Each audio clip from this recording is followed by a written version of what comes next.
Rubel uncle, আমি আপনার উদ্দেশ্যে বলতে চাচ্ছি, আপনি যেখানেই থাকুন না কেন, শেরপুর সদর ১ আসনে আমার পাশে চলে আসুন। আমি আপনার প্রেজেন্স চাই এবং আপনার দলীয় কিছু কর্মীরা আছে যারা সদর ১ আসনে স্বতন্ত্র প্রার্থীর পক্ষে ডিরেক্টলি কাজ করছে, যেটি আমি বিভিন্ন ভিডিও ফুটেজে দেখতে পেরেছি। প্রিয় রুবেল আঙ্কেল, আপনি যদি একবার আপনার কর্মীদেরকে নির্দেশনা দিয়ে দেন, তাহলে আমি মনে করি শেরপুর সদর ১ আসনের বিজয় সুনিশ্চিত।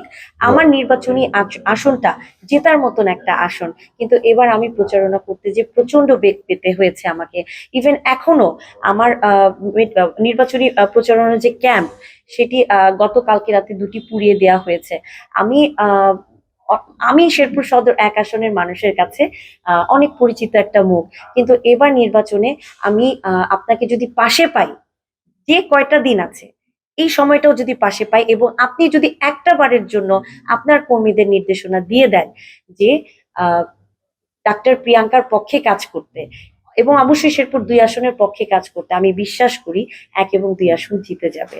আরেকটি কথা বলতে চাই, যে আমি আমার দলের চেয়ারম্যান জনাব তারেক রহমান স্যারের উদ্দেশ্যে বলতে চাই যে আমার শেরপুর সদর ১ আসন এবং শেরপুর ২ আসন জিতিয়ে আনার জন্য রুবেল আঙ্কেল যদি এই মুহূর্তে শেরপুরে অবস্থান করে এবং তার যে কর্মী আছে, দীর্ঘদিনের তৈরি করা তার যে কর্মীরা আছে, নেতারা আছে, তাদেরকে একটিবারের জন্য যদি বলে দেয় যে ধানের শীষের পক্ষে কাজ করতে হবে, আমার বিশ্বাস শেরপুর সদর এবং শেরপুর ২ আসনের বিজয় কেউ ঠেকাতে পারবে না।